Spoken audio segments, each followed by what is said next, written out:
भगवान ज्ञान सूर्य पिता परमात्मा की आप ज्ञान सूर्य मुखी बच्चे हमारे बीच पधारे, तो हम आदरणीय भाई साहब का पुनः स्वागत करते हैं, अभिनंदन करते हैं और सभी भाई बहनों को पूरा पूरा लाभ देने के लिए आप हमारे बीच में पधारे, उसका तहे दिल से आपका हम धन्यवाद करते हैं। सभी भाई बहनों से एक रिक्वेस्ट है हमारी, अपनी आवाज को सभी म्यूट कर दें प्लीज। और अभी हम पूरा 1-1.25 घंटा आदरणीय भाई साहब को सुनेंगे, उनके मोटिवेशनल शब्दों से अपने आप को मोटिवेट करेंगे। तो आदरणीय स्वामीनाथन भाई जी। ओम शांति। आपको मेरी आवाज सुनाई दे रही है? हाँ जी आ रही है। आवाज क्लियर आ रही है। चलो, बाबा को बहुत बहुत दिल से धन्यवाद। ड्रामा प्लान अनुसार आज मेरे को यहाँ पे आना था, तो आप सभी का भी बहुत बहुत दिल से स्वागत भी है, धन्यवाद भी है। वैसे जैसे बहन जी बता रहे थे कि कल गिरीश भाई आए थे और आज हमको आने का चांस मिला। वैसे हम दोनों भाइयों में इतना ब्यूटीफुल इक्वेशन है कि अगर आप नाम भी नहीं बोलते हैं तो भी अक्सर लोगों को ज़्यादा कुछ समझ में नहीं आता कि कौन से भाई हैं अक्सर के। हाँ, वो बहुत ज़्यादा रमणीक हैं, मैं थोड़ा कम रमणीक हूँ। मुझे एक बात याद आती है कि एक बार हम कहीं ईस्टर्न पार्ट ऑफ इंडिया में गए थे सेशन के लिए। तो जब हम वो सेंटर पर पहुँचे तो सेंटर पर वो बड़ी जो बहन जी ने ना बड़ा पोस्टर लगाया था, वी वेलकम BK स्वामी भाई, और कुछ जो टॉपिक लिखा हुआ था और इतना बड़ा बैनर था और उसमें गिरीश भाई का फ़ोटो लगा था और मैं वहाँ पहुँचा। तो जैसे ही मैं उतरा मैंने देखा तो मैंने बहन जी को कहा, अरे बहन जी कितना अच्छा बैनर बनाया, बहुत सुंदर। बोला आपको अच्छा लगा? हमने कहा बहुत ही अच्छा लगा, इतना ब्यूटीफुल बैनर, इतना अच्छा बैनर। तो बोला अरे वाह, हमारे भाइयों ने बनाया। तो मैंने कहा जिन भाइयों ने वो बनाया ना उनको ज़रा बुलाइएगा। तो 2-4 भाई कुमार भाई थे, वो आए। तो मैंने कहा आपका बैनर मुझे इतना अच्छा लगा कि मैं इस बैनर के सामने फ़ोटो खींचना चाहता हूँ। अब सबको बड़ा आश्चर्य था कि स्वामी भाई आते ही साथ सेंटर पे उतरते साथ फ़ोटो खिंचा रहे हैं। चलो ठीक है, तो बैनर रखा और मैं एक तरफ था, वो दीदी भी थे और फिर वो 2 भाई लोग जिसने बनाया था, फ़ोटो वोटो खींचा। फिर मैंने भाइयों को कहा बहुत अच्छा फ़ोटो है भैया, एक काम करना, मैं आपको एक नंबर देता हूँ, इस नंबर पर ज़रा मैसेज कर देना। और मैंने कहा वो गिरीश भाई का नंबर था तो उन्होंने गिरीश भाई को भेजा, है ना। और गिरीश भाई भी इतने चतुर सुजान, उनको रिटर्न करते बहुत अच्छा बैनर बना, very good, I am very impressed अब 1-2 दिन में रहा तो जब भी मैं सेंटर जाता था ना, वो दीदी कहती थी बहुत अच्छा बैनर बना, किसी को 3 दिन पता ही नहीं चला।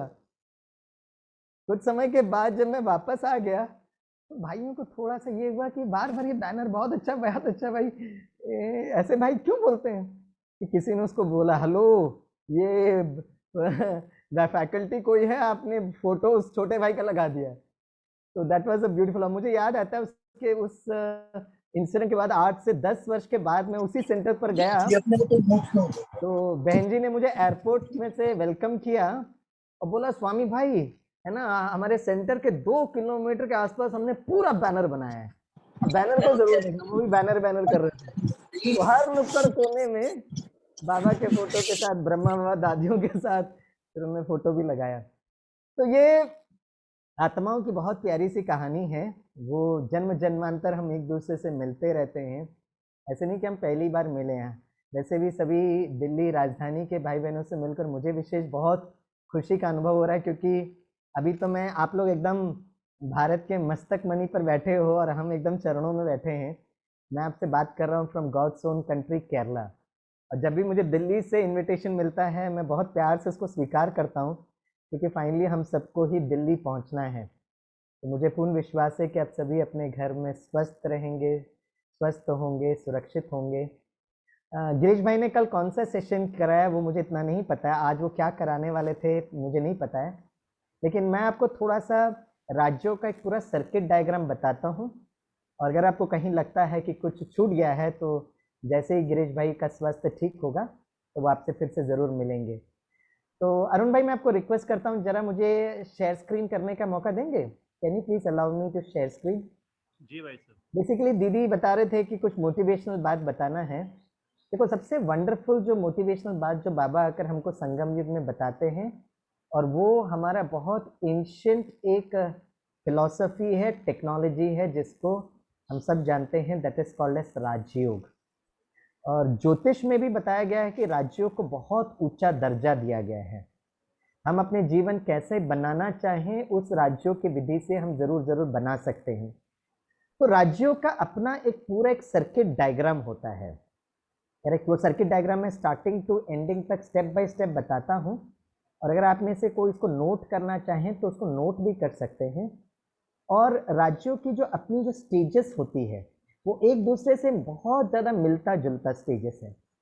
हाँ, इसमें आज के सेशन में हम जो फर्स्ट फाउंडेशन जो है उस पर हम ज़्यादा फोकस करेंगे, और बहुत इंपॉर्टेंट हमारा लक्ष्य जो है उस पर हम जरूर जरूर फोकस करेंगे। Can you please allow me to share screen? भाई साहब 1 मिनट। हाँ हाँ, शेयर स्क्रीन करनी है। अगर आप मुझे होस्ट भी बना सकते हैं ना तो मेरे को फिर शेयर स्क्रीन करने में इजी हो जाएगा। वैसे हम लोग भी धीरे धीरे, देखिए जैसे बच्चे जो होते हैं ना, ये भी ऑनलाइन से ही पढ़ाई कर रहे हैं, ऑनलाइन से ही एग्ज़ाम लिख रहे हैं। मुझे याद आता है अभी हमको 1 साल हो गया, ये एक जो कोरोना वायरस आने के बाद 1 साल हो गया, लेकिन इस 1 साल में हमने जो देखा है कि हम बाबा के बच्चे ना ऑनलाइन को भी बहुत अच्छी तरह समझ गए हैं। मैंने देखा भोली भोली माताएं और बहनें जिन्होंने जूम को कभी नहीं सुना था, आजकल जूम पर आना और अलग अलग प्लेटफॉर्म पर वो खुद सिर्फ आते नहीं हैं, लेकिन अपने सखियों को, अपने रिश्तेदारों को, अपने फ्रेंड्स को बहुत प्यार से ये राजयोग का मेडिटेशन जो है वो कराते हैं। Thank you, I got it, so nice of you. जी भाई साहब। ये तो आज हम थोड़ा सा ये राजयोग जो है इसका पूरा एक सर्किट डायग्राम को समझेंगे। जो पुराने हैं उनको तो ये पूरा सर्किट डायग्राम पता ही होता है, जो नए हैं आप उसको जरा नोट कर सकते हैं। It's a total complete circuit diagram. जैसे जिस दिन हम सबसे पहले बाबा के घर पर आते हैं ना, तो राजयोग शुरू होता है, द फर्स्ट स्टेज इज आत्म अभिमानी से, आत्म अभिमानी। सेकेंड स्टेज जो है इट इज कॉल्ड एज देही अभिमानी। तो आत्म अभिमानी और देही अभिमानी में अंतर है, शायद गिरीश भाई ने बताया होगा, but I am just telling you the mechanism. और सब बहुत इंटर रिलेटेड है और बहुत आपस में मिलता जुलता है। तीसरा स्टेज जब है, जब हम देही अभिमानी बनते हैं, आत्मा इस शरीर में आते हुए फिर गुणों के द्वारा जो हम सारा दिन कर्म करते हैं, दैट इज कॉल्ड एज कर्म योगी। फिर कर्म करते हुए बाबा के साथ हम सर्व संबंध जोड़े, क्योंकि जो सर्व संबंध है हमको इस धरती पर जरूरत पड़ता है। सूक्ष्म वतन में और परमधाम में सर्व संबंध की बात नहीं है, लेकिन हमको जो माता पिता भाई बंधु जो भी संबंध है इस साकार दुनिया में बहुत जरूरत है। तो हम जब कर्म करते हुए, आज भी बाबा ने मुरली में बहुत प्यार से कहा, बच्चे हाथ कारडे दिल यारडे, हाथ से कर्म करते रहो लेकिन दिल से आप बाबा के साथ जुड़ो। So this is called as सर्व संबंध। फिर जो होता है, जब हम सर्व संबंध जोड़ते हैं, धीरे धीरे हम उस अवस्था में आते हैं जहां हम बाप समान बनने लगते हैं। हम धीरे से परमधाम जाने के लिए तैयारी करते हैं, विच इज कॉल्ड एज बाप समान। उसके बाद जो नेक्स्ट कुछ समय की जो स्थिति होती है वो एक अव्यक्त स्थिति होती है। अगर हम ब्रह्मा बाबा का अगर हम पूरा एक जीवन चरित्र या जीवन यात्रा को देखेंगे तो बाबा का भी यही स्टेज था। धीरे धीरे वो भी बाप समान बन रहे थे, और फिर एक ऐसा अंतिम समय हुआ जहां बहुत अव्यक्त स्थिति, राइट। फिर लास्ट जो स्टेज होता है, जो होता है कर्मातीत अवस्था, कर्मों से भी अतीत की एक अवस्था हो जाती है, जहां बाबा अगर कुछ भाई बहनें जब ब्रह्मा बाबा से मिलते थे तो वो जो बोलना चाहते थे तो ब्रह्मा बाबा की दृष्टि से ही जैसे बाबा समझ जाते थे, और बहुत एक ऐसी अवस्था आ जाती थी which is called as a कर्मातीत अवस्था। फिर जो नेक्स्ट जो स्टेज है which is called as an अशरीरी स्टेज, अशरीरी अवस्था होता है। फिर नेक्स्ट उसके बाद जो है वो फरिश्ता स्वरूप है। फिर है what is called as the विदेही अवस्था, और फिर बीज रूप अवस्था जब हम परमधाम पर पहुंचते हैं।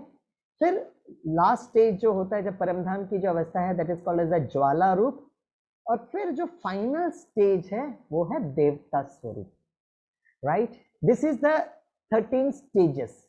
और अब आप देखेंगे हर स्टेज को अगर आप समझने की कोशिश करेंगे, कि अगर आपको लग रहा है कि मुझे विदेही स्टेज क्या है अगर मुझे समझना है, या अशरीरी अवस्था क्या है अगर मुझे समझना है, तो आजकल thanks to science and technology बहुत इजी है ये समझने के लिए। जैसे आप जानते होंगे, now we have a system which is called as a Google search engine. अब गूगल में अब अगर आप कुछ भी सर्च करते हो तो सर्वर में जितना भी इंफॉर्मेशन है वो आपको स्क्रीन पर दे देता है। हाँ, कभी कभी हमको यह नहीं पता चलता है कि स्क्रीन पर जो इंफॉर्मेशन है वो कितना प्रतिशत सत्य है, that we are not very sure, वो हमको वेरीफाई करना पड़ता है। लेकिन थैंक्स टू स्पार्क, हमारा जो स्पिरिचुअल एप्लीकेशन रिसर्च सेंटर जो विंग है बाबा का, उन्होंने बहुत अच्छा काम किया है। 18 जनवरी 1969 से लेकर 2016 तक बाबा ने जो भी अव्यक्त होकर जो बाबा के जो महावाक्य हैं उस पूरे डाटा को उन्होंने कंपाइल किया है। और अगर वो पूरा डाटा को कंपाइल करने के बाद अगर आपको इस कोई भी अवस्था को अगर समझना है ना तो बहुत इजी है। जैसे मैं आपको मेथड बताता हूँ, जो पुराने भाई बहने हैं उनको तो ये मेथड पता होगा, लेकिन जो नए बाबा के बच्चे हैं, it's a very easy method of online study. जैसे आप इंजीनियरिंग कॉलेज में या मेडिकल कॉलेज में, IITs NITs में आजकल सब सिस्टम जो है ना बहुत ऑनलाइन सिस्टम है। और आजकल ऐसा सिस्टम बन गया है कि ज़रूरी नहीं है कि एक प्रोफेसर जिस कॉलेज के प्रोफेसर वही पढ़ाए, नो, जो टॉपिक पढ़ा रहे हैं उसमें से स्टूडेंट्स विश्व के कोई भी प्रोफेसर्स हैं उनसे पढ़ सकते हैं। अगर उनको लग रहा है कि एक प्रोफेसर ठीक नहीं है तो ही can connect to any professor teaching the same topic anywhere in this world. उसी तरह जैसे वो विद्यालय जो होता है ऑनलाइन में इतना अपडेट किया हुआ है, ऐसे हमारा ईश्वरीय विश्वविद्यालय ने भी बहुत टेक्नोलॉजी के हिसाब अपडेट किया हुआ है। भले आज घर में हैं हम, लेकिन घर में इस ईश्वरीय विश्वविद्यालय में जो हमारे पिता, शिक्षक और सदगुरु परमात्मा के ओरिजिनल महावाक्य क्या है ना, हम अगर एक अवस्था में हम अपना मनन चिंतन बता सकते हैं, लेकिन अगर हमको अगर ये इच्छा हो कि गिरीश भाई क्या बोलते हैं, स्वामी भाई क्या बोलते हैं, उसके बजाय परमात्मा क्या कह रहे हैं अगर वो जानने की इच्छा हो, तो वो भी हमारे पास वो कॉस्मिक सर्वर आजकल अवेलेबल है, connected to science and technology. तो कैसे कर सकते हैं मैं आपको बताता हूँ, बहुत इजी है। Now this is what is called as an Avyakt Murli search, और इसमें आप ये देख सकते हैं murlisearch.in। तो मैंने वो स्क्रीन पर अभी ओपन किया है, और इसमें अगर आप कोई भी अवस्था अगर आप जानना चाहते हैं उसको बस टाइप करिएगा। फॉर एग्जाम्पल अगर आपको जानना है कि विधेयी अवस्था क्या होता है तो आप जस्ट टाइप करिए, और अगर हमको हिंदी में टाइप करना नहीं आता है तो आप उसको इंग्लिश में टाइप करिएगा।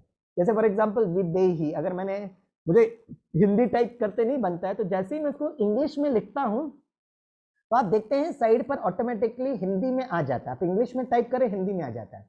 तो मैं उसको विदेही को टाइप लिखता हूं तो हिंदी आ जाता है, और जैसे ही मैं इसको सर्च करता हूं तो बाबा ने विदेही शब्द के बारे में जितना भी अव्यक्त महावाक्य उच्चारे हैं that will be able to find out. तो अब सर्च पर जब थोड़ा सा क्लिक करते हैं तो कुछ समय के बाद आप देखते हैं कि आपको पूरा वो स्लाइड पर है वो ऑटोमेटिकली आ जाएगा।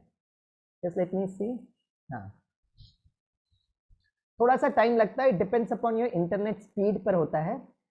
यूजुअली इतना ज़्यादा स्पीड की ज़रूरत नहीं होती है, बट मैं देखता हूँ थोड़ी देर के बाद अगर ये हो सकता है तो मैं आपको ज़रूर दिखाऊंगा।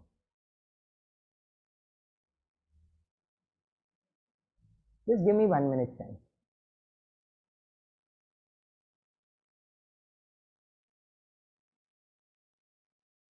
ये देखिए, तो कभी कभी थोड़ा सा इंटरनेट में अगर ऊपर नीचे हो रहा है तो आप उसको रिफ्रेश कर सकते हैं, और रिफ्रेश जैसे ही आपने किया है तो आपने जैसे विदेही कहा तो यहाँ बाबा ने देखिए 21/11/1998 में बाबा ने विदेही के लिए क्या कहा। ऐसे आप हर एक चीज के लिए कर सकते हैं, कर्मातीत के लिए कर सकते हैं, अपशरीरी अवस्था क्या है वो कर सकते हैं। तो अगर आप विदेही को अगर आप देखेंगे ना तो बाबा ने विदेही शब्द के लिए क्या क्या कहा है, एकदम डायरेक्ट महावाक्य आपको मिलता है, राइट। इसमें किसी में बाबा, मैं थोड़ा सा देख रहा था विदेही के लिए बाबा क्या क्या कह रहे थे, तो इसमें देखो, और उसमें एक येलो पेन से मार्क भी किया जाता है, विदेही माना देह से न्यारा हो गए, तो देह के साथ ही स्वभाव, संस्कार, कमजोरियां सब देह के साथ है, और देह से न्यारा हो गया मतलब तो सबसे न्यारा हो गया।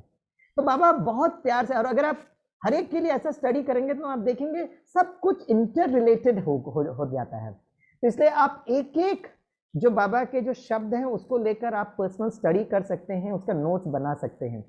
मैं एक जो सजेशन आपको देना चाहूंगा, क्योंकि मोरलेस अभी लॉकडाउन का टाइम है और मोरलेस सब जगह आप देखा पूरे भारत में ऐसे सिचुएशन है जब आप बाहर निकल नहीं पाते हैं, तो how do we use our time very creatively and effectively. तो मुझे याद आता है लॉकडाउन जो 1 साल पहले जो स्टार्ट हुआ था उसके 3-4 महीने के बाद मुझे ऐसे ही संकल्प चला कि हम हर संडे अव्यक्त मुरली पढ़ते, क्यों ना हम 1969 18 जनवरी से स्टार्ट करें। और मुझे याद आता है कि मैंने शांतिवन में लिटरेचर डिपार्टमेंट को एक मेल भेजा और मैंने कहा आप मुझे ना हाँ मतलब ऑनलाइन पढ़ाई करना, उसका PDF फॉर्मेट पर पढ़ना और एक अव्यक्त वाणी किताब लेकर पढ़ने में बहुत अंतर आता है। तो जब आप एक्चुअली किताब लेकर वो पढ़ते हो ना तो बहुत अच्छी फीलिंग आती है and you feel connected with Baba.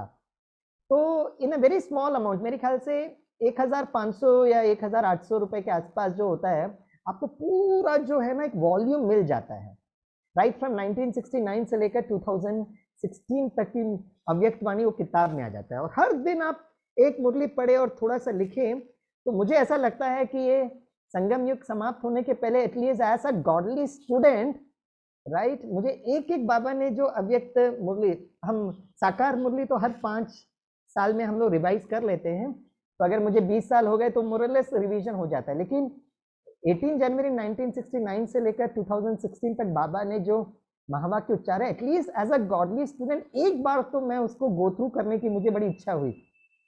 तो मेरे ख्याल से अभी मेरे को 5-6 महीने हो गए और मैं इतने दिनों में हर दिन एक मुरली पढ़ता हूँ और उसको मैं अपने नोटबुक में लिखता हूँ, तो मुझे ऐसी बहुत अच्छी फीलिंग आती है। तो इस तरीके से अब वो ऑनलाइन में भी अवेलेबल है, आपको जो सर्च करना है वो भी आप सर्च कर सकते हैं। लेकिन अगर हम इस पूरे सेशन को अगर हम समराइज करें, इसका जो मोस्ट इंपॉर्टेंट बात है कि फाउंडेशन क्या है। हर अवस्था में, चाहे वो साकार बाबा हो चाहे अव्यक्त बाबा हो, एक बात बहुत स्ट्रांगली करते हैं कि बच्चे हमारा पुरुषार्थ begins with that soul consciousness, आत्मा और आत्मा के गुण, और हमको हमारा लक्ष्य क्या है वो हमेशा याद रखें। और हमारा लक्ष्य जो है वो है मुक्ति और जीवन मुक्ति। तो उसी तरह ये जो 13 स्टेजेस ऑफ राजयोग बताया गया है, आप देख सकते हैं, it begins with the right, it begins with आत्माभिमानी, और जो फाइनल स्टेज जो है वो है देवता स्वरूप।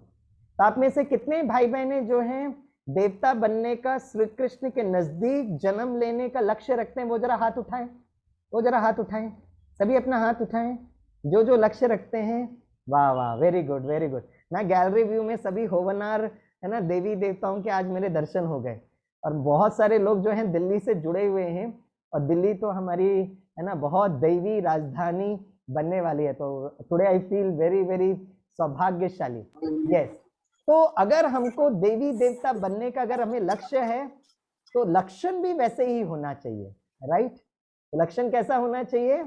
जैसे श्री कृष्ण, है ना, इसे कहते हैं श्री कृष्ण की जितनी भी महिमा करेंगे उतनी कम है।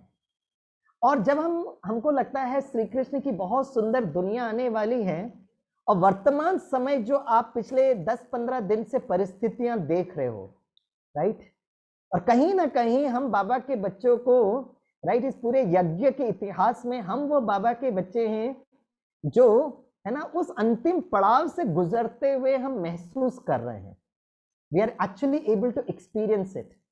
जहां बाबा ने कहा कि बच्चे अंतिम समय ऐसा होगा where things will start moving out of control, और बाबा ने एक लक्षण जरूर बताए थे जहां पता चलता है कि ये संगम युग का लास्ट स्टेज है, या दुनियावी भाषा में कलयुग का लास्ट स्टेज है, जब गवर्नमेंट है ना सिचुएशन को कंट्रोल नहीं कर पाएगी और कहीं ना कहीं ये आवाज उठेगा और धीरे धीरे डिफेंस फोर्सेस, मिलिट्री और पैरामिलिट्री फोर्सेस वो उस सिचुएशन को कंट्रोल करने के लिए पहुंच जाएगी।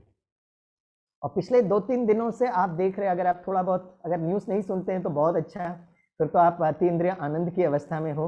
लेकिन फिर भी अगर आप थोड़ा बहुत कहीं ना कहीं से न्यूज़ आ जाता है तो कहीं ना कहीं गवर्नमेंट को लग रहा है कि ये situation is moving out of control, कहीं ना कहीं है ना मिलिट्री पैरामिलिट्री फोर्सेस की जरूरत है टू मैनेज द सिचुएशन, और ये धीरे धीरे हम एक सिविल डिस्टर्बेंस की तरफ जा रहे हैं। लेकिन आज मैं आपको, क्योंकि नेगेटिव न्यूज़ बहुत मिलता है, हमको वो नेगेटिव न्यूज़ पर बिल्कुल ध्यान नहीं देना है, हम अपने प्रिकॉशन जरूर लें। लेकिन मैं इसलिए इसका जिक्र कर रहा हूं क्योंकि हम बाबा के बच्चों को क्लियर कट वो कॉस्मिक प्लान दिखाई देता है, जो हो रहा है, जो होने वाला है। इसे बिल्कुल डरे नहीं, लेकिन बहुत प्यार से बाबा, एक आंख में मुक्ति हो, दूसरे आंख में जीवन मुक्ति हो, और बहुत सुंदर दुनिया जो आने वाली है, सतयुगी बहुत ब्यूटीफुल दुनिया, इसको बार बार अपने संकल्पों में, अपनी भावनाओं में लेकर आए। बहुत वंडरफुल दुनिया, बहुत ब्यूटीफुल दुनिया, करेक्ट। ये हम वीकेस को बहुत अच्छी तरह महसूसता होती है।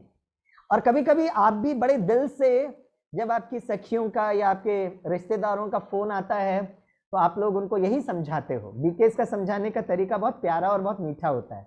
आप उनको यही समझाते हो, भाई कोई आप डरो नहीं, ये सब तो ड्रामा प्लान अनुसार चलेगा, लेकिन इसके बाद एक बहुत सुंदर दुनिया आएगी।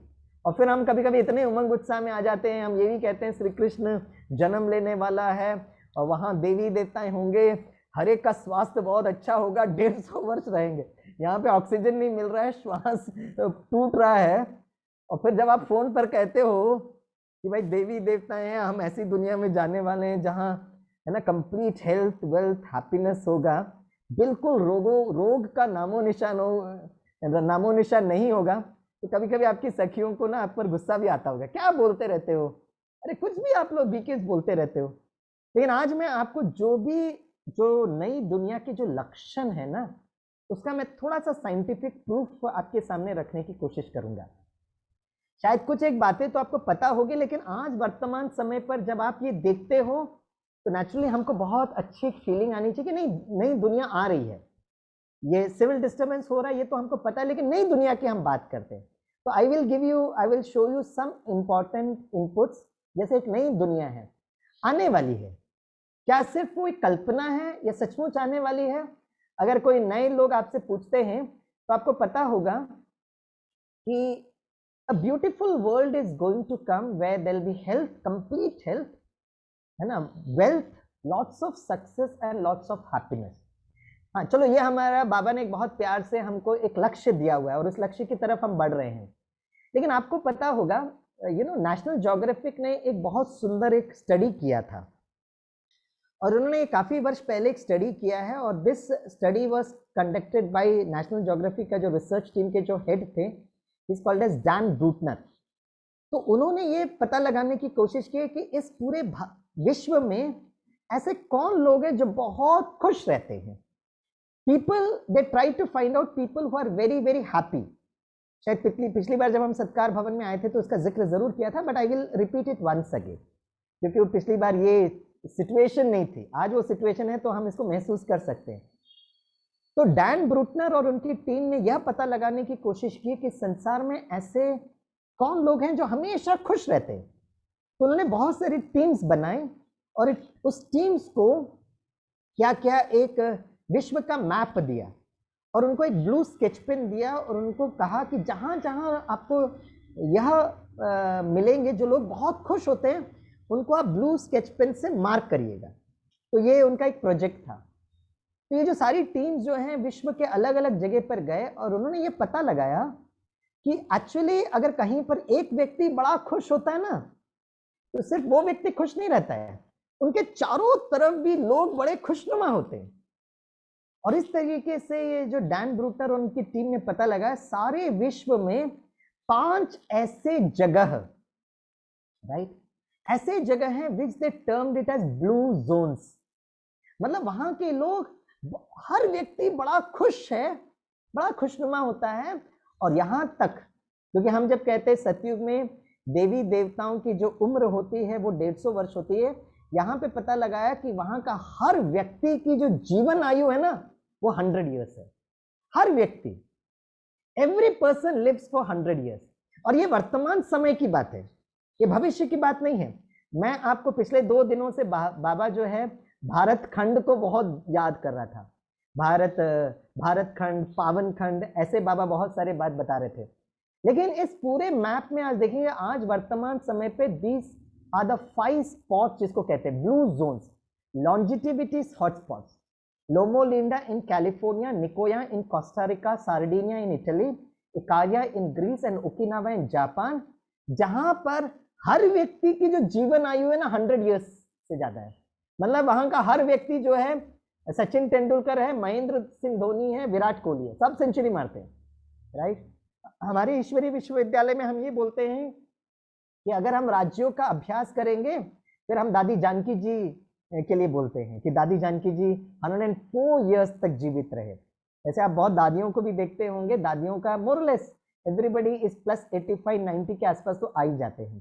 तो अगर ये अवस्था आज के समय पर आप देख सकते हैं, मैं इसलिए आपको बता रहा हूं, जिस तरह ये हैप्पी जोन बना था ना, और once upon a time 5000 years before, 5000 वर्ष पहले जो भारत खंड ब्यूटीफुल हैप्पी जोन, अब हमारे पास एक विकल्प है कि अभी हम लोग जो घर के अंदर है ना, एक एक घर जो है वो हैप्पी जोन बने। पढ़ लिया जैसे बाबा कहते हैं ना, एक एक घर जो है स्वर्ग बनना चाहिए। तो can we create our home sweet home as a happy zone. हम सारे बीके जितने भी ये प्रोग्राम सुन रहे हैं, हम अगर ये काम करेंगे, नेचुरली हम सभी काम तो करेंगे।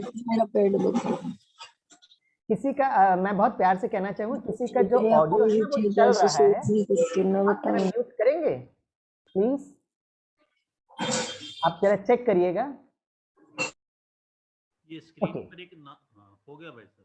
हाँ, थैंक यू ओके। तो आप ये देख सकते हैं, तो हमारा लक्ष्य है कि अगर हमको देवता बनना है तो सिर्फ हम खुश रहने से फायदा नहीं है, हम धीरे धीरे वो खुशी के जो वाइब्रेशंस है ना घर में फैलाएं।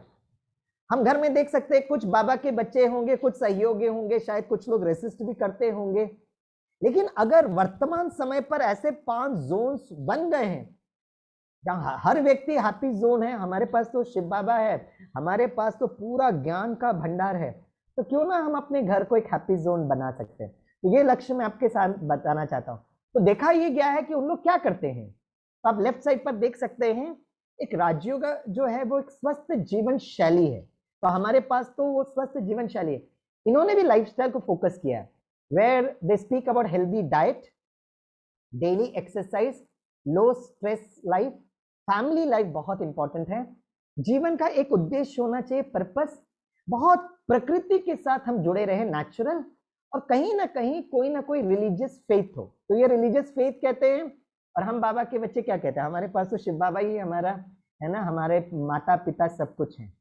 सो उन्होंने इस लाइफस्टाइल के द्वारा अगर ये कर सकते हैं तो हम क्यों नहीं, सतयुगी दुनिया का हम एक छोटा छोटा मॉडल हम अपना घर को क्यों नहीं बना सकते। This is what is very very important. Having said this, okay, अब जो दूसरी बात है, जब हम कहते हैं एक नई दुनिया बनने वाली है, तो वहां पे वो नई दुनिया कैसे होगी, जहां पे हर आत्मा का जो संकल्प जो होगा ना, जब हम कहते हैं मैं आत्मा हूं, आत्माभिमानी, तो फर्स्ट स्टेज इज आत्माभिमानी, और जैसे आत्माभिमानी कहते हैं तो मैं इस शरीर में ब्रिकुटी के बीच में मैं चमकता हुआ सितारा हूं, I am a point of light, I am a twinkle twinkle little star. It begins with that आत्म अभिमानी अवस्था। और जैसे ही मैं आत्मा फील करता हूं तो वो फीलिंग कहां पर आती है, सबसे पहले जो फीलिंग आती है वो एक संकल्प है, इट इज अ थॉट। ये हमारा राजयोग का फाउंडेशन है, और सारा जो परिवर्तन होता है ये संकल्प से ही परिवर्तन होता है। तो आज हम कहते हैं संकल्प के द्वारा एक नई दुनिया बनेगी, और बोलते बोलते हम ये भी बोल देते हैं कि एक ऐसी सुंदर दुनिया आने वाली है जहां पर है ना पुष्पक विमान होगा। हम कहते हैं ना, नई सतयुगी दुनिया में हम पुष्पक विमान से एक जगह से दूसरे जगह से उड़ेंगे। तो कभी कभी मैं थोड़ा आवेश में आकर हमारे इंजीनियरिंग स्टूडेंट्स को मैं बोल देता हूँ, भाई एक अच्छी दुनिया आने वाली है, बहुत स्ट्रॉन्ग संकल्प शक्ति होगी, और उस संकल्प शक्ति से विमान भी उड़ेंगे। तो हमारे स्टूडेंट्स कहते सर यू नो ये फैक्ट है या फिक्शन है। अगर मैं आप सभी बाबा के बच्चों से पूछूंगा कि ये सत्य होने वाला है या नहीं, क्योंकि हम सभी सत्यम शिवम सुंदरम शिव बाबा के बच्चे, तो हमको कोई डाउट नहीं होगा। लेकिन अभी मैं आपको एक वीडियो दिखाता हूं, जिस वीडियो मुझे बहुत अच्छा लगता है, और ये बहुत पुराना वीडियो है, जहां पर इस बात को हमें पता चलेगा कि यह संकल्प शक्ति से अगर नई सतयुगी दुनिया में पुष्पक विमान होने वाला है, तो उसका टेस्ट ट्रायल प्रोटोटाइप मॉडल संगम युग में बनना चाहिए। तो आज मैं आपको एक वीडियो दिखाता हूं, ये वीडियो मुझे पर्सनली बहुत अच्छा लगता है, और जिस वीडियो के द्वारा जो नए भाई बहने हैं उनको भी बहुत विश्वास हो जाएगा। ठीक है, just give me 1 minute time where I will share this with all of you. देखिए, it is called as mind over mechanics. हमारा जो संकल्प शक्ति से क्या कुछ नहीं हो सकता है। तो हम पुष्पक विमान अगर हो रहा है तो उसका प्रोटोटाइप अभी डेवलप हो रहा है। हम चलो ये देखते हैं।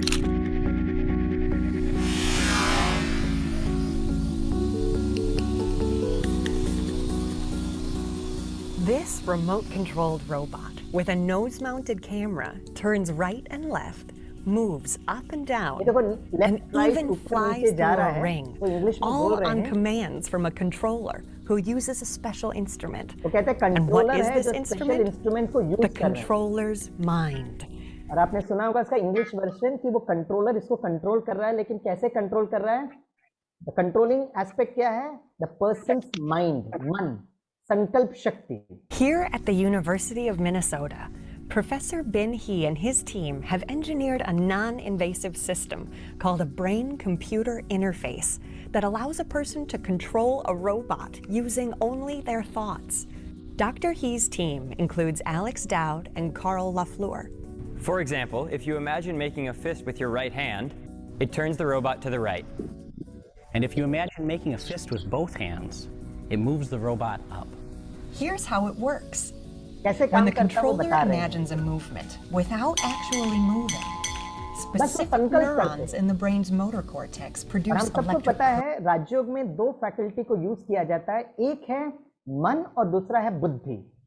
तो मन का काम है संकल्प करना और बुद्धि जो है उसका चित्र बनाती है। It's a power to create an image. currents. These currents are detected by electrodes in an EEG cap, which sends the signals to the computer. The computer translates the signal pattern into a command and beams it to the robot via Wi-Fi. In this case, turn right. और आपको बहुत आश्चर्य होगा, ये जो video है करीब 8-10 साल पहले पुराना वीडियो है। जस्ट इमेजिन करिए कितना विज्ञान हम बाबा के बच्चों के लिए ये काम कर रहा है। तो क्या हम उस नई दुनिया के लिए हम कितने तैयार हो रहे हैं? That's very important. तो एक हमने देखा, एक प्रूफ जो था कि 150 वर्ष, आज ही लोग 100 वर्ष के ऊपर रहते हैं, तो नेचुरली एक नई दुनिया आएगी तो 150 वर्ष तो बहुत ईजी है। नंबर 2, संकल्प शक्ति के द्वारा पुष्पक विमान उड़ता है। और मेरे ख्याल से कल और आज के या परसों की मुरली में बाबा ने एक बहुत इंपॉर्टेंट बात बताई थी, शायद आज की मुरली में था या कल की मुरली में, कि नई दुनिया। और अक्सर हम बीकेज के लिए बड़ा इंटरेस्ट होता है, और अक्सर करके जब साकार मुरली चलती थी तो बाबा से बच्चे पूछते थे कि बाबा वहाँ पे नई जो बच्चे जन्म लेंगे वो कैसे जन्म लेंगे, योग बल के द्वारा कैसे जन्म होगा, ये भी साकार बाबा से पूछते थे। तो बाबा बड़े प्यार से कहता था, जब समय आएगा ना तो बच्चे आपको पता चल जाएगा। और हम सबको पता है कि नई सतयुगी दुनिया जो होगी है ना, वो पवित्र दुनिया होगी, और वहाँ की जो जन्म होगा वो पवित्रता के द्वारा होगा। The birth will be a meditative birth, it would be divine birth, it would be yogic birth. योग बल के द्वारा नई दुनिया में जन्म होगा, राइट। और खुशी की बात यह है कि आज वर्तमान समय पर अक्सर कर हम जब नए बीकेज से मिलते हैं तो हम कहते हैं वो श्री कृष्ण को हमेशा मोर के पंख में दिखाया गया और शायद मोर इस तरीके से जन्म लेते हैं। तो कहीं ना कहीं क्योंकि वो श्री कृष्ण से जुड़ा है तो भावनात्मक स्तर पर हम ये बात कहते हैं। लेकिन आपको बहुत अच्छा लगे ये जानकर कि medical science today has accepted this particular fact. मैं आपको थोड़ा सा प्रूफ उसका दिखाना चाहूँगा कि हम इस बात को किस तरह से विश्वास कर सकते हैं। Just give me 1 minute time. Yes, तो मैं उसका आपको साइंटिफिक एविडेंस बताता हूं कि योग बल के द्वारा ये जन्म ले सकते हैं। और ये आज हम नहीं कह रहे, लेकिन ये आज के डॉक्टर्स और साइंटिस्ट इस बात को कहते हैं, right. There is a concept which is called as parthenogenesis. ये एक शब्द है, आप गूगल में भी सर्च कर सकते हैं, जहां पे अगर आप गूगल में सर्च करेंगे तो पता चलेगा पार्थेनोजेनेसिस एक ऐसे कंसेप्ट को कहा जाता है कि सम एनिमल्स में produce eggs that develop into an offspring without fertilization, and these common examples occur in insects, reptiles and fishes also। मैं एक बीके फिशरीज के एक साइंटिस्ट से मिला था, मुझे लगता है बहुत पहले की बात है। एनजी मैंगलोर में fisheries department government of India में काम करते हैं। She is a scientist, she is an expert in fisheries. तो उन्होंने एक बात मुझे बहुत प्यारी सी कही थी, उस समय की बात थी। उस समय मेरे पास ये जर्नल्स मेरे पास नहीं आए थे, तो उस समय बहन जी कहती थी कि स्वामी भाई खास करके फिशेस को आप देखते हैं तो जब बारिश गिरती है तो ये फिशेस जो होते हैं वो इतने खुश होते हैं, इतने आनंद में आते हैं, जहां पर उस खुशी के कारण the female fish is able to produce the offspring all by itself. जब जितना खुशी, जितना आनंद की अवस्था होती है। अच्छा, अब प्रश्न ये उठता है, चलो फिशेस में, रेप्टाइल्स में, इंसेक्ट्स में ये होते हैं, लेकिन आपको बहुत अच्छा लगेगा सुनकर कि now the medical science is speaking about human beings. चलो जानवरों में होता है, नहीं होता है, वो बात अलग है, लेकिन मनुष्यों के बारे में। और मेडिकल जर्नल्स में जो सबसे जो इंपॉर्टेंट और authenticated high level of journal होता है उसको BMJ कहते हैं, ब्रिटिश मेडिकल जर्नल। अब ये BMJ जर्नल जो है, मैंने यहाँ पर एक वेबसाइट डाला है, and this was in the year 2013, मतलब आज से 8 वर्ष पहले ये पब्लिश हुआ था, ब्रिटिश मेडिकल जर्नल। और इसको आप वेबसाइट में देख सकते हैं, जहां पे वो कहते हैं like a virgin mother, virgin mother, पवित्र माता वो कहते हैं, या पवित्र कन्या। Analysis of data from a longitudinal US population representative sample survey. और नीचे आप उसका पूरा साइट देख सकते हैं। In a large survey representative of the US population around 0.5% of women, ये बताया गया कि योग बल के द्वारा ये जन्म ले सकते हैं। उसका मैं डीएनए एनालिसिस आपको सामने रखता हूं। यहां पर वो डीएनए एनालिसिस दिखाया गया है, जहां पर the researchers examine DNA sequences all along the x chromosomes. और ये देखा गया है कि यस, है ना, जैसे हम लोग धरती माँ कहते हैं, वंदे मातरम कहते हैं, तो माँ के अंदर वो शक्ति होती है, कन्या के अंदर वो शक्ति होती है कि जब वो बहुत खुश होते हैं तो they can produce the offspring. अब ये मैं आपको इसलिए बता रहा हूं क्योंकि योग बल के द्वारा जो जन्म की बात है वो आज साइंटिफिक जर्नल्स, और मुझे याद आता है 4-5 साल पहले जब हमारे माउंट आबू में माइंड बॉडी मेडिसिन का कॉन्फ्रेंस था, around 3 years before, I think it was in 2017 या 2018 पर, मैंने यह जर्नल जो था सारे डॉक्टर्स के सामने बताया। मैंने कहा ये हम बीकेस नहीं कह रहे, ये आपका ब्रिटिश मेडिकल जर्नल जो है ये पब्लिश करके कहता है कि yes it is very much possible. तो जैसे बाबा कहते हैं ना, धीरे धीरे जब आप मंजिल पर पहुंचते हो ना तो आपको वो नज़ारे दिखाई देते हैं। तो एक तरफ जो हलचल की नज़ारे आप टीवी में देख रहे हैं, लेकिन दूसरे तरफ बाबा के बच्चे जो पुरुषार्थ कर रहे हैं। और मैंने इसलिए ये बताया कि अभी तक हम लोग जो लक्ष्य रखते थे कि मेरे अपने जीवन को मुझे पवित्र बनाना है, ये लक्ष्य रखते थे, अब मुझे लगता है कि अब वो टाइम आ गया है जहां पर हम यह भी अपना लक्ष्य रखें कि जब आत्मा जब शरीर छोड़ रही है तो मेरा जो आने वाला जो घर है, और वो आने वाला जो घर होगा वो कोई ना कोई माँ का गर्भ होगा, राइट। आत्मा तो माँ के गर्भ में ही जाएगी, चाहे वो अभी के समय हो चाहे नई सतयुगी दुनिया हो। तो मुझे लगता है कि हमको ऐसा लक्ष्य रखना चाहिए कि मेरा जीवन इतना शुद्ध हो, इतना स्वच्छ हो, इतना पवित्र हो। और यह भी लक्ष्य रखना चाहिए और बाबा को बोलना चाहिए और आह्वान करना चाहिए कि एक नई जो मेरे लिए घर बन रहा है, माँ का जो गर्भ बन रहा है, वो है ना गर्भ महल हो, तो वो पवित्र जन्म के द्वारा मुझे जन्म लेना। जब आप ये बार बार संकल्प करते हो, क्योंकि कोई भी आत्मा के लिए कोई भी घड़ी अंतिम घड़ी हो सकती है। और अभी भी आप देख रहे हैं बहुत सारे फेसबुक में आपको बहुत सारे बीके भाई बहनों का भी चित्र दिखाई देता है। टाइम हो रहा है तो सबको घर जाना है, और जो बाबा के बच्चे छोड़ रहे हैं उनका भी इस कॉस्मिक प्लान में एक बहुत सुंदर एक प्लान है जो हमको नहीं पता, आपको नहीं पता, लेकिन बाबा को और ड्रामा को पता है। तो इट्स क्वाइट पॉसिबल आत्मा जो है वो जाने की तैयारी जब कर रही है, तो यह भी हम आह्वान करें कि है ना कि बाबा मुझे एक शुद्ध स्वच्छ पवित्र घर मिलना चाहिए। जब हम ये आह्वान करेंगे तो कहीं ना कहीं वो जो माँ की आत्मा होगी उनको भी ये इनपुट मिलेगा, और समय आने पर है ना पवित्रता के द्वारा भी जन्म पॉसिबल हो पाएगा। अगर आज थोड़ा बहुत अगर साइंस इसको कह पा रहा है तो फ्यूचर में ये जरूर है। तो अगर हम ये पूरे इसको समराइज करें तो द मोस्ट इंपॉर्टेंट जो बाबा ने आज की मुरली में जो कहा, बाबा ने बहुत प्यार से कहा कि मैं सर्व ज्ञान गुण और शक्तियों का है ना वखर खजाना मेरे पास है। और जब मैं कहता हूं मैं आत्मा हूं, ये श्रेष्ठ संकल्प है। आत्मा अभिमानी, देही अभिमानी का मतलब होता है आत्मा ब्रकुटी के बीच में रहते हुए देह के साथ ये सर्व गुणों के साथ हम अपना कर्म करें। तो आत्मा के जो 7 गुण हैं, ज्ञान, पवित्रता, शांति, प्रेम, सुख, शक्ति और आनंद, ये आत्मा के 7 गुण हैं।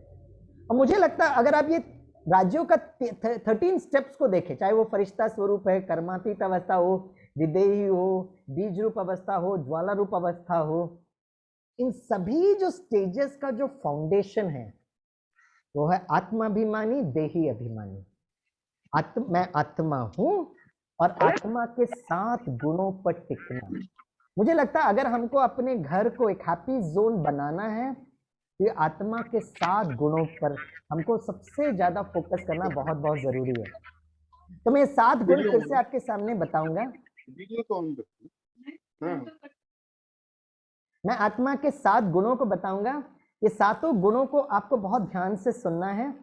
और बाबा ने बहुत प्यार से कहा, मीठे बच्चे, है ना, ये जो 7 गुणों का जो खजाना है मैं आपको देता हूं, ये दुकान के मालिक आप हो। और आज की मुरली में था, मीठे बच्चे, आपको ये धारण करना है और कराना है।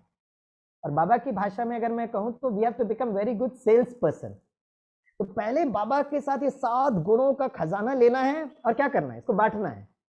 तो आज हम बाहर निकल कर तो बांट नहीं सकते हैं, तो सबसे पहले घर को तो हम हैप्पी जोन बनाएं।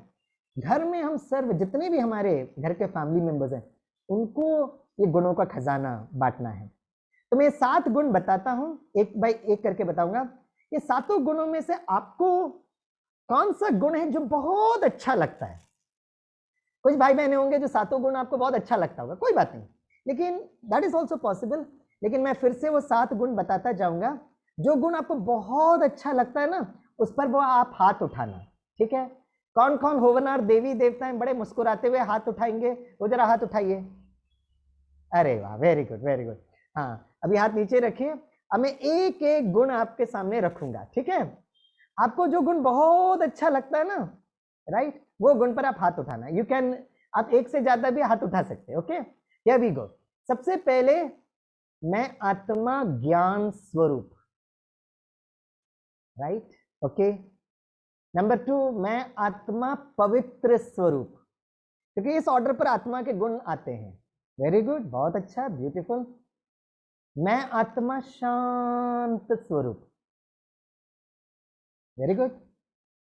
मैं आत्मा प्रेम स्वरूप, वेरी गुड।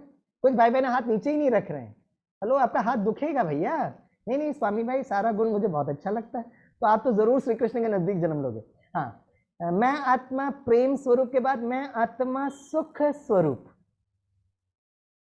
ओके। फिर नेक्स्ट है मैं आत्मा शक्ति स्वरूप,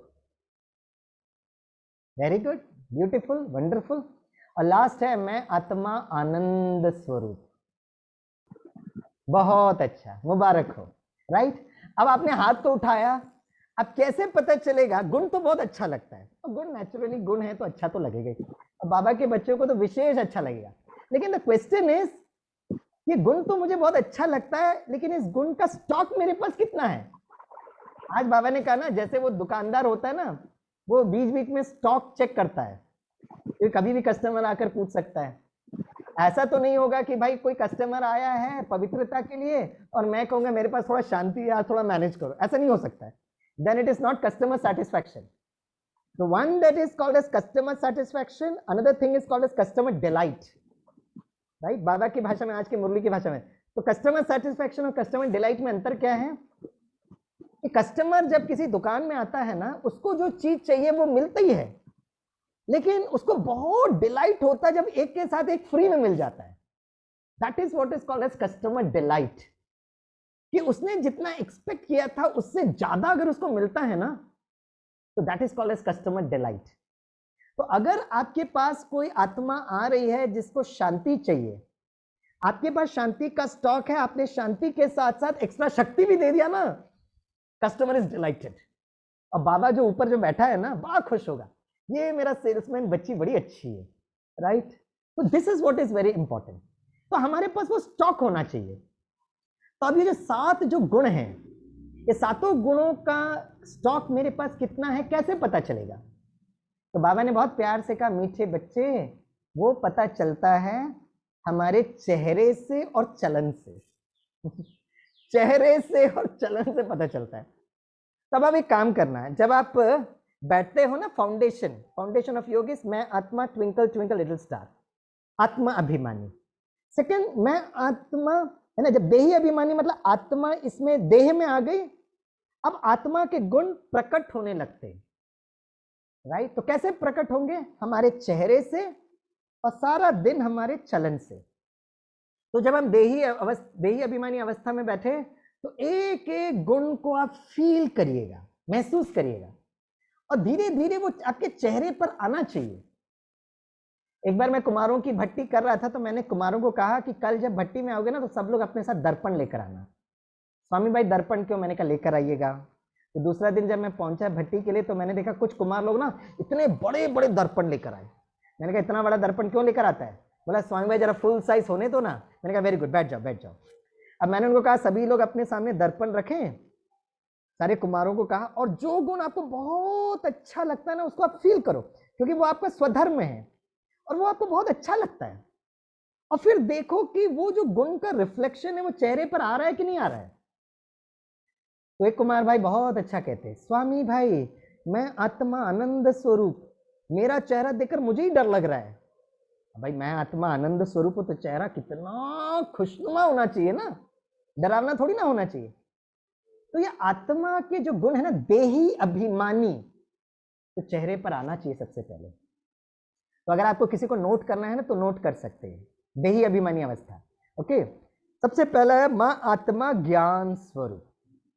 तो जैसे आत्मा में ज्ञान स्वरूप बोलता हूं तो भ्रुकुटी के बीच में बुद्धि को देखना चाहिए, भ्रुकुटी के बीच में चमकता हुआ सितारा, कि मैं आत्मा हूं, इस बात का मुझे बोध है, इस बात का मुझे ज्ञान है। फर्स्ट है। सेकेंड स्टेप, मैं आत्मा पवित्र स्वरूप। तो जैसे आप कहेंगे मैं आत्मा पवित्र स्वरूप हूं तो बुद्धि के द्वारा आप देखना चारों तरफ पवित्रता का वो आभा मंडल, वो प्रकाश, आभा मंडल, तो बुद्धि के द्वारा वो देखना, राइट। मैं आत्मा शांत स्वरूप। तो देही अभिमानी कैसे होंगे?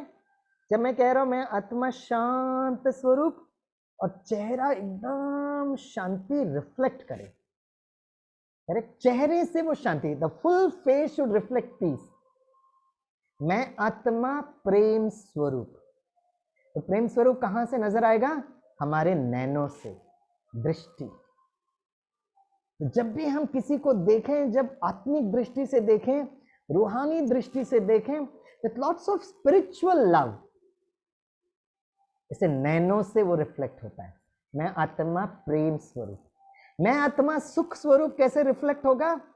हमारे चेहरे की मुस्कुराहट से, अ ब्यूटीफुल डिवाइन स्माइल, मुस्कुराहट से, ठीक है। मैं आत्मा शक्ति स्वरूप, है ना, कैसे पता चलेगा? हमारे मस्तक से। और लास्ट है मैं आत्मा आनंद स्वरूप। आनंद स्वरूप कहां से पता चलेगा? अच्छा, सबसे पहले हमको ये पता लगाना पड़ेगा what is the difference between मैं आत्मा सुख स्वरूप एंड मैं आत्मा आनंद स्वरूप। मैं आत्मा सुख स्वरूप मतलब I am a happy being, happiness ना, सुख का इंग्लिश ट्रांसलेशन इज हैप्पीनेस। और मैं आत्मा आनंद स्वरूप, आनंद का English translation is bliss. So what is the difference between happiness and bliss? इसके बहुत सारे डेफिनेशन हो सकते हैं, लेकिन सबसे प्यारा जो डेफिनेशन है और वो हमारी अंतिम स्थिति है। और पता आनंद स्वरूप का डेफिनेशन क्या है? आनंद स्वरूप अर्थात जो बाबा ने साकार मुरली में भी कहा है, भगवत गीता में भी इसका मेंशन है, सुख दुख मान अपमान जय पराजय निंदा स्तुति ठंडी गर्मी कोरोना नो कोरोना, हे Arjun can you be in a state of stability, स्थिरता। ये बहुत इंपॉर्टेंट एक स्टेज होता है। इसे जब शिव बाबा ने भी जब ब्रह्मा बाबा को अपना परिचय दिया तो कैसे दिया? प्रकाश स्वरूपम शिवो अहम, ज्ञान स्वरूपम शिवो अहम, आनंद स्वरूपम शिवो अहम। So the final stage is आनंद स्वरूपम। और जो आत्मा इस अंतिम सारा दृश्य जो चारों तरफ हलचल हो रही ना, उस दृश्य को देखकर साक्षी दृष्टा, nothing new, not getting disturbed. हाँ, हमको प्रोएक्टिव मेजर्स लेना है, हमको सब कुछ करना है, लेकिन अंदर हलचल नहीं, अंदर एकदम स्थित प्रज्ञ। सुख दुख अब कोई व्यक्ति को ऑक्सीजन मिल नहीं रहा है उसका वीडियो देखकर, लेकिन उस समय पर भी शुभ भावना रखते हुए साक्षी होकर देखना। द लास्ट स्टेज पता क्या, अभी तो हम लोग शायद कुछ टीवी वीडियो में देख रहे हैं, लेकिन बाबा ने कहा अंतिम समय, मैं डरा नहीं रहा हूं, लेकिन ये स्टेज है जो एक के बाद आएगा, जहां अपने भी जाते हुए हमको देखना है, फिर भी स्थित प्रज्ञ की अवस्था, आनंद स्वरूप, and that is the highest stage. क्योंकि सतयुग जो होगा ना, जो आत्माएं उस फ्रीक्वेंसी में बिल्कुल भी संकल्प मात्र में भी क्या, क्यों, कैसे, कब तक ये कोरोना चलता रहेगा, कब तक लॉकडाउन चलता रहेगा, मतलब फिर हमने ज्ञान को कितना समझा है, राइट? और ये अवस्था जो है, और जब वो स्टेज हम पहुंच जाते हैं ना, that is the highest level of energy flow. और सतयुग इज दैट आनंद की अवस्था जहां संकल्प मात्र में भी, पूरा ऑरा में भी एक व्यर्थ संकल्प नहीं है, हाईएस्ट स्टेज। रहम दिल होना, शुभ भावना रखना, ये सब बहुत अच्छा है, लेकिन डिस्टर्ब नहीं होना, क्योंकि जैसे ही हम डिस्टर्ब होते हैं ना, वो डिस्टर्बेंस का एनर्जी सामने वाली आत्मा को भी पहुंचेगा। और हमारा लक्ष्य तो हैप्पी जोन बनाना है, हमको अपने घर से शुरू करना है, बहुत श्रेष्ठ मंजिल है। तो that is what is called as the highest stage. तो सतयुगी इज द हाईएस्ट, है ना, आनंद की अवस्था। मैं हमेशा ही उदाहरण बताता हूं, मैं छोटे बच्चों को एक बार मैं पूछा था, भाई है ना, ज्ञान स्वरूप से लेकर शक्ति स्वरूप तो मैंने बता दिया, अब आनंद की अवस्था कैसे पता चलेगा? तो एक छोटू कहता है, स्वामी भाई वो पता चलेगा, ब्राह्मणों का स्टेज है और ब्राह्मणों को हमेशा चोटी दिखाते हैं, आनंद स्वरूप मीन्स द चोटी, दैट इज इंपॉर्टेंट। तो मैंने वो छोटू को पूछा, अच्छा बताइए ब्राह्मणों को चोटी क्यों दिखाते हैं? उन्होंने कहा स्वामी भाई वो ना उनका एंटीना है भगवान के साथ कनेक्शन करने का। मैंने कहा अरे वाह कमाल है, मतलब अगर हम हर पल हर क्षण आनंद की अवस्था में हैं, मतलब वो चोटी का मतलब हाईएस्ट स्टेज, एंड चोटी का मतलब I have got a direct hotline connection with Shiv Baba. और यह पहुंचना, और इसके लिए क्या करना पड़ेगा? बहुत सिंपल है। बाबा कहते हैं मीठे बच्चे, बहुत प्यार से कहते हैं, सर्व संबंधों को भूलो और मुझसे सर्व संबंध जोड़ो। करेक्ट? कभी कभी जब मुरली, साकार मुरली में ये डायलॉग बाबा का मुरली में आता ना, तो कभी कभी हमको, जब मैं स्टार्टिंग में सुन रहा था, मुझे लगता था बाप रे बाबा इतना निष्ठुर कैसे हो सकता है? आप तो प्रेम के सागर हो ना, आपके लिए तो हर बच्चा आपका बच्चा है, फिर आप साकार मुरली में ऐसे कैसे कहते हो, देह के सर्व संबंधों को भूलो? थोड़ा कड़क शब्द लगता है, राइट, जब ये सुनते हैं। लेकिन आज वर्तमान समय पर समझ में आता है, पिछले 20-25 वर्षों से मैं साकार मुरली सुन रहा हूँ, लेकिन आज समझ में आता है कि जो पहला दिन जो सुना था, बाबा इस दिन के लिए हमको तैयार कर रहे हैं। और जो 1 साल से आपने जो देखा कि अगर हमारे परिवार के सदस्य या बच्चे हैं तो भी हम नज़दीक नहीं जा पा रहे, ये सिचुएशन हमने बहुत समय से देख रहे हैं। और अभी तो वर्तमान सिचुएशन और ऐसा हो गया है, इसे एक ही हमारे पास ऑप्शन है कि भले इतना जब परिस्थिति विकराल होता है तो बार बार चेक करें कि क्या मैंने बाबा के साथ सर्व संबंध जोड़ा है क्या, राइट? तो यूजुअली बाबा के साथ हम सात संबंध जोड़ते हैं, और ये मुझे बहुत अच्छा लगता है, क्योंकि जितना हम बाबा के साथ सर्व संबंध जोड़ेंगे ना, हम पूरे 5000 वर्ष का एक प्लानिंग सेट करते हैं।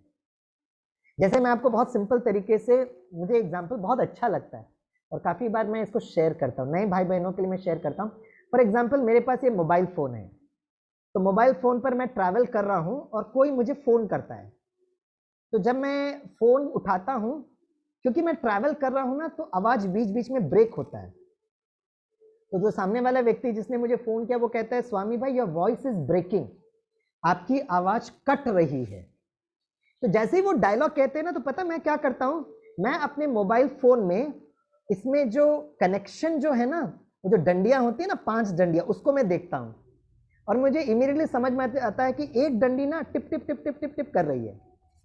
क्योंकि मैं यात्रा कर रहा हूं तो मेरा मोबाइल का कनेक्शन टावर के साथ नहीं है, टावर के साथ कम ब्रेक हो रहा है वो, और क्योंकि मेरा कनेक्शन उस टावर के साथ ब्रेक हो रहा है, तो सामने वाले व्यक्ति जो मुझे फोन कर रहा है उसको आवाज सुनाई नहीं दे रही। It's a break down in communication. तो मैं उनको मैसेज भेजता हूं कि I am travelling right now, जैसे ही मैं रेंज में आऊंगा मैं आपसे बात करूंगा। और पता मैं क्या करता हूँ, बीच बीच में ना मोबाइल फोन पर वो रेंज देखता रहता हूँ कि कब वो एक डंडी जो है 5 डंडी में जा रही है। और जैसे ही मैं टावर के नजदीक आता हूँ तो मुझे वो दिखाई देता 5 डंडियां, तो मैं फोन करता हूँ। तो सामने वाला भाई कहता है, स्वामी भाई आप ट्रैवल कर रहे थे? मैंने कहा हाँ। अभी आप रेंज में आ गए? हाँ। अभी वॉइस ब्रेक नहीं हो रही है। इसका मतलब पता क्या है?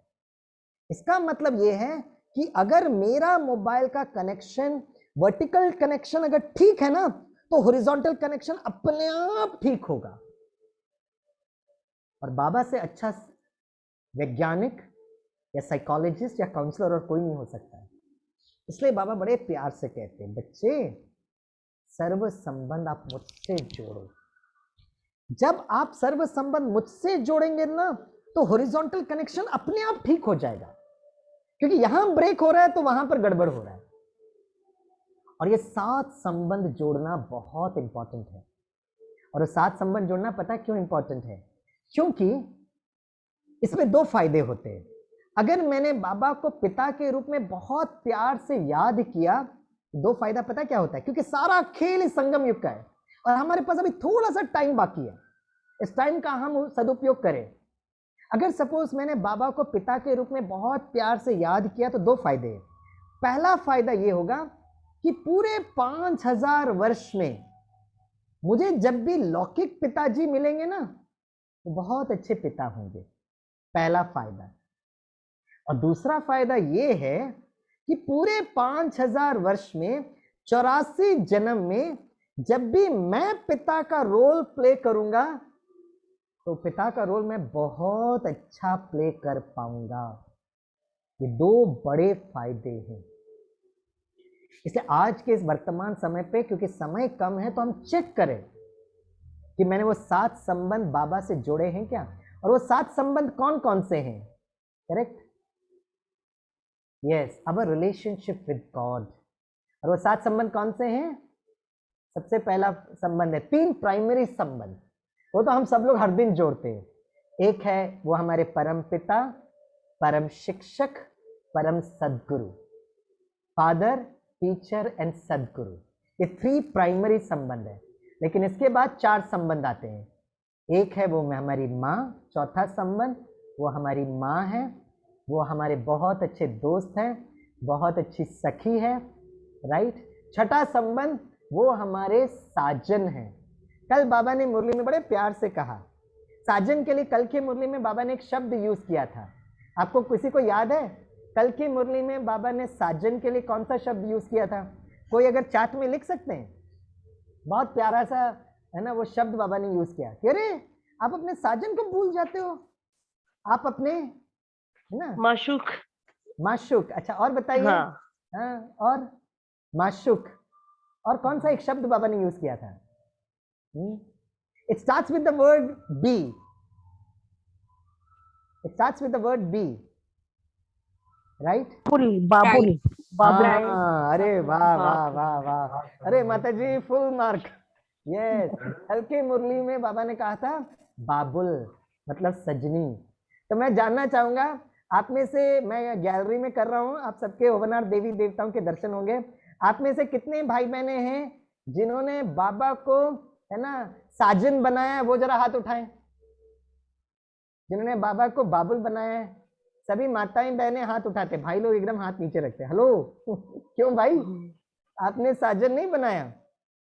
एक बार कुमार भट्टी में एक कुमार ने दादी प्रकाशमणि जी से पूछा कि हम सब तो कुमार हैं, तो क्या हम बाबा को साजन के रूप में याद करें या सजनी के रूप में याद करें? तो मुझे याद आता है, राइट, हाँ, बाबुल means father also. I do agree, yes, I do agree with it.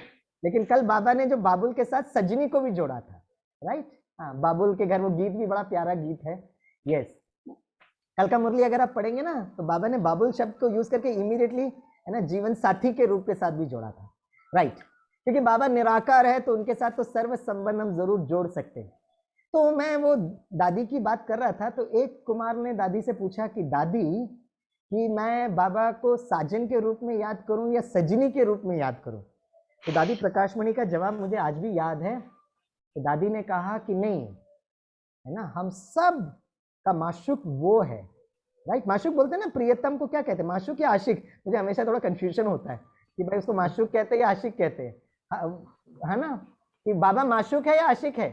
और हम सब बाबा माशूक है। सॉरी सॉरी दीदी, मेरे को हमेशा ये कंफ्यूजन होता है, thanks for guiding me. Yes, तो बाबा जो है वो हमारा माशूक है और हम सब आशिक है। आशिक है, हाँ। वेरी गुड, थैंक यू दीदी। तो दादी ने यही कहा कि अगर आज भी आप बाबा को सजनी के रूप में याद कर रहे हो, इसका मतलब क्या है कि आज भी आप देह भान में हो, आज भी आप अपने को कुमार के रूप में याद करो, अभी तक आप सोल कॉन्शियसनेस नहीं हुए। तो इसलिए मैं सभी भाइयों से रिक्वेस्ट करता हूं कि बाबा को बहुत प्यार से माशूक के रूप में और खुद को आशिक समझना है। इससे पता है 2 फायदे होंगे। पहला फायदा, पूरे 5000 वर्ष 84 जन्म में आपको बहुत अच्छी जीवन साथी मिलेगी। दूसरा फायदा ये, पूरे 5000 वर्ष 84 जन्म में आप बहुत अच्छे जीवन साथी बनेंगे, भले वो पुरुष के चोले में हो चाहे वो स्त्री के चोले में हो, लेकिन जीवन साथी तो अच्छे होंगे ना, और आपको बहुत अच्छे जीवन साथी मिलेंगे।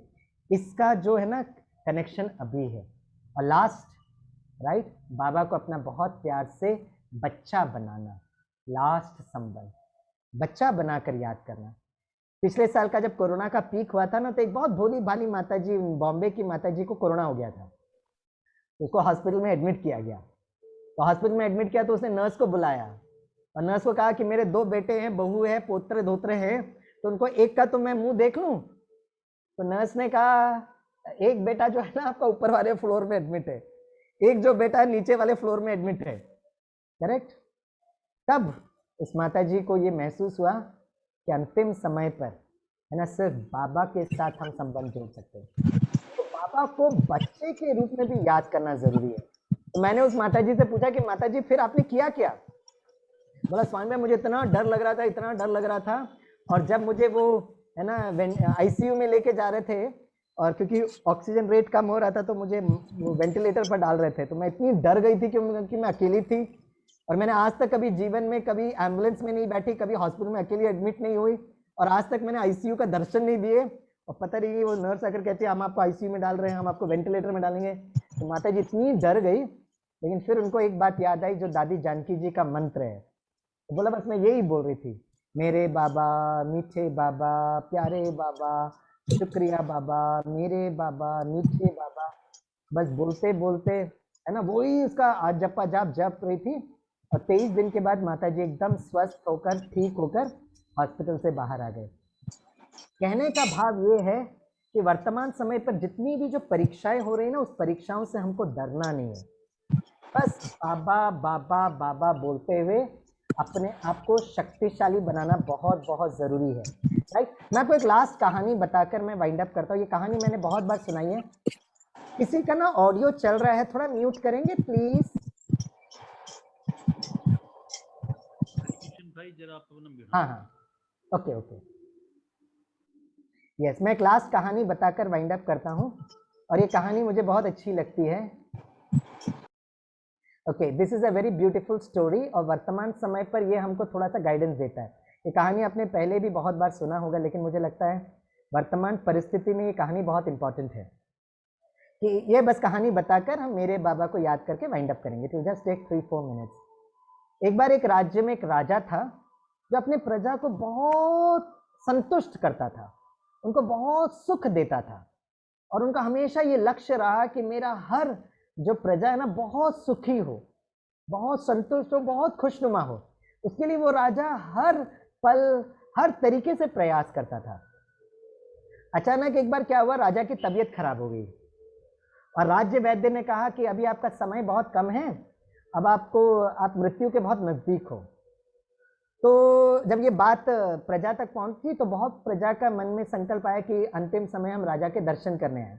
और क्योंकि राजा उनकी हर इच्छा पूरी करता था, तो प्रजा को बोला यस वो हमसे मिल सकते हैं।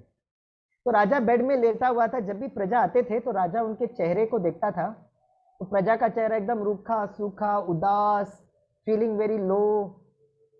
तो राजा जब इन प्रजा का चेहरा देखा तो उनके मन में संकल्प आया कि जिंदगी भर मैंने इनको संतुष्ट खुश रखने का प्रयास किया, अब अंतिम समय पर मेरे तबीयत के कारण ये इतने दुखी हैं, तो मैं क्या करूं?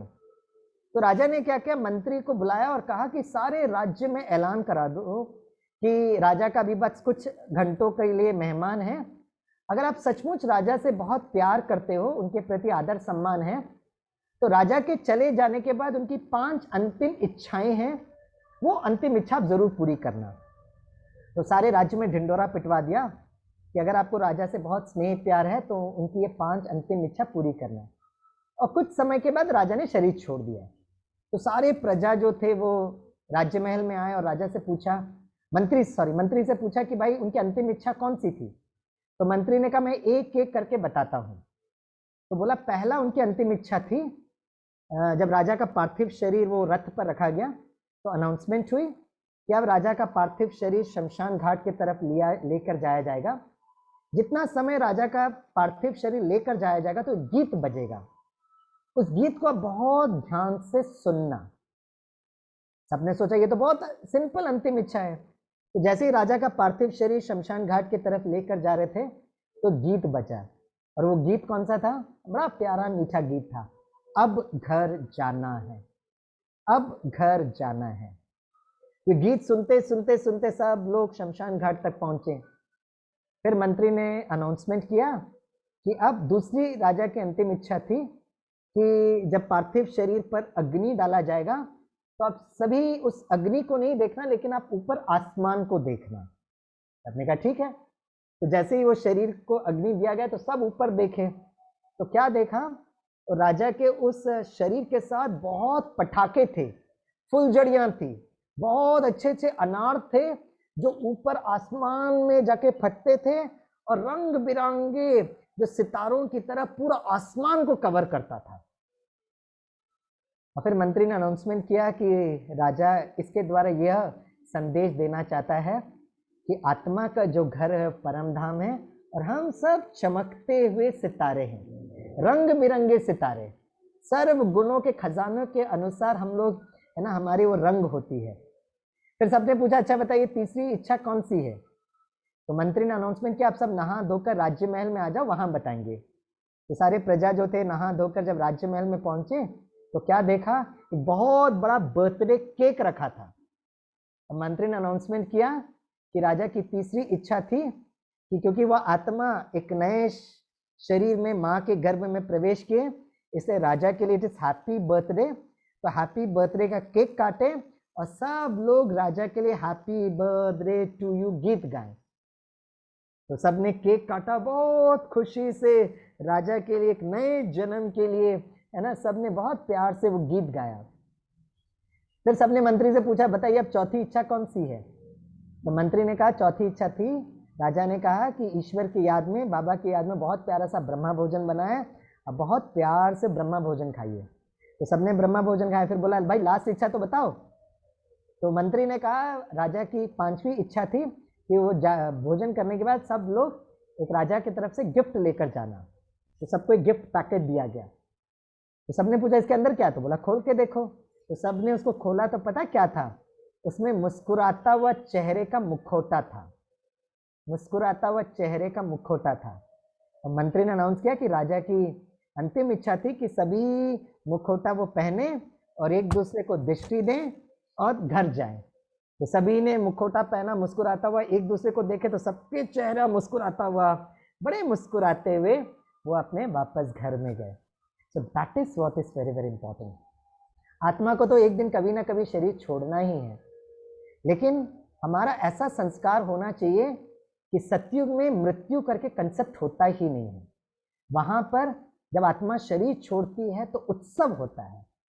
तो it is not just celebrating life with happiness, it is celebrating the अंतिम second with happiness and joy, आनंद स्वरूप। और आत्मा जितना आनंद स्वरूप से वो शरीर छोड़ती है ना, वो जीपीएस बनता है। जितना आनंद स्वरूप, तो धरती जितनी आनंद स्वरूप होगी तो वो आत्मा अपने आप वहां पे डाउनलोड होगी। इसलिए मैं चाहूंगा कि आज सारे दिन में, आज बाबा ने मुरली में कहा, लास्ट पैराग्राफ था, बच्चों को देवताओं जैसा बहुत मीठा, बहुत स्वीट बनना है।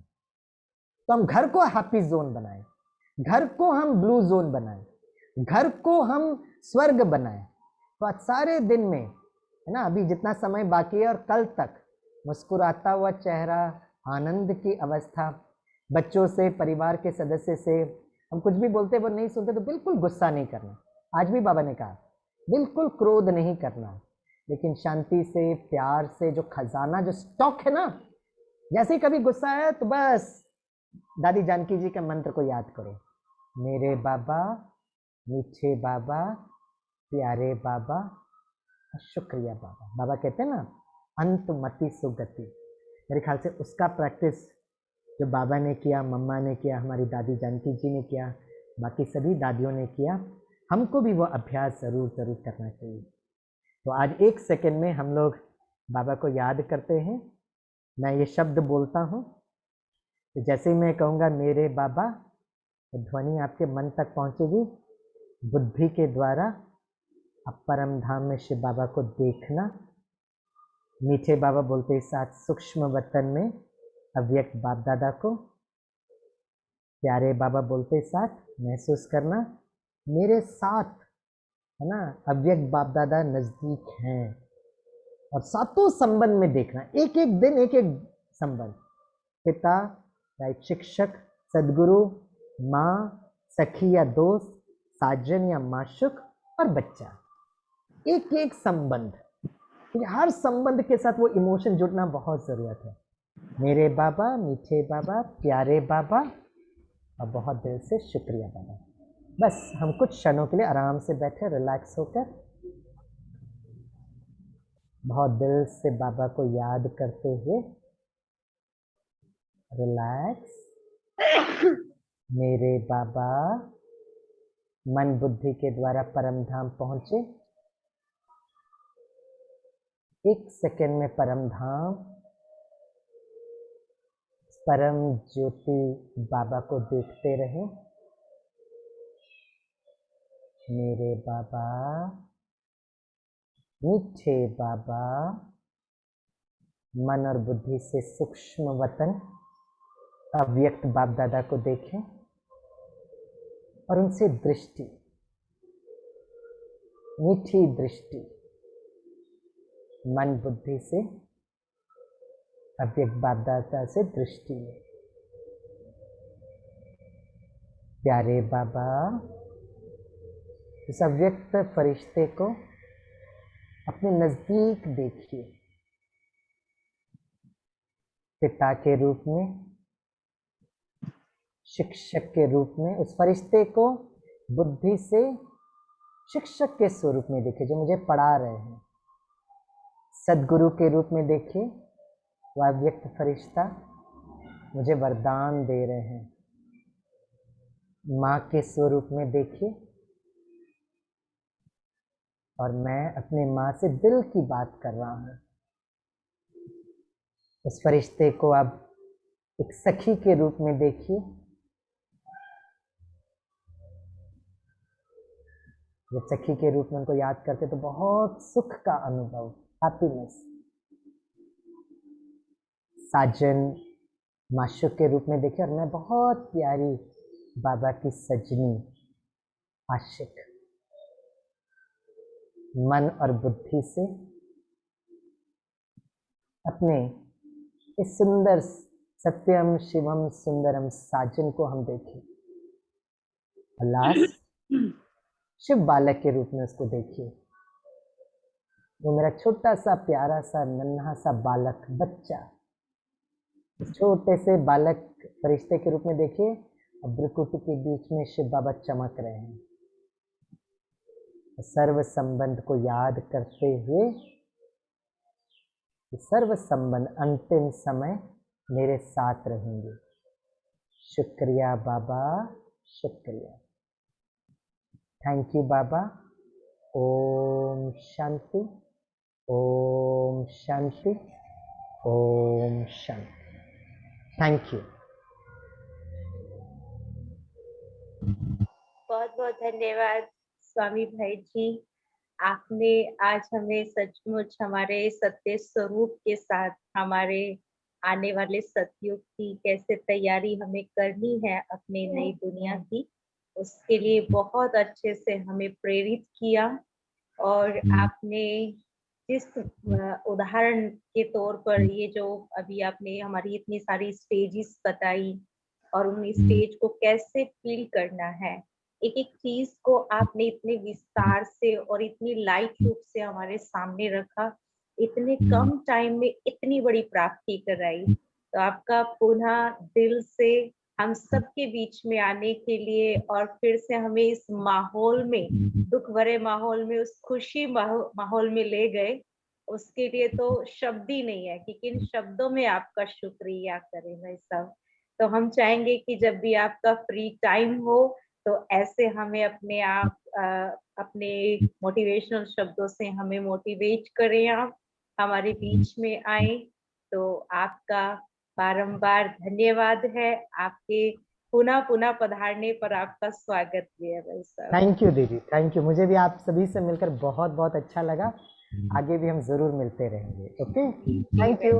थैंक यू, बहुत बहुत ओम धन्यवाद। शांति। सभी को बहुत भाई- प्यार से ओम शांति। मैं आप सभी को गैलरी में देख रहा हूँ, सभी ओवनार देवी देवताएं, राजधानी के हमारे ओवनार राजकुमार राजकुमारियां, आप सबसे मिलकर बहुत अच्छा लग रहा है। और आपके साथ मुझे कनेक्शन जोड़ना बहुत अच्छा लगता है, क्योंकि अगर आपके साथ कनेक्शन होगा ना तो आपके पीछे पीछे मैं भी सतयुग में डाउनलोड हो जाऊंगा। यही संबंध हमारा सतयुग में भी चलेगा। 100%। और दिल्ली के भाई बहन तो विशेष सौभाग्यशाली हैं, क्योंकि संगम युग में आप दिल्ली में सेवा करते हैं, तो सतयुग तो आपका अधिकार है ही। बहुत अच्छा। चलिए, ओम शांति। थैंक यू, बहुत बहुत धन्यवाद। Thank you, take care. सभी भाई बहनों से एक सूचना आपको बतानी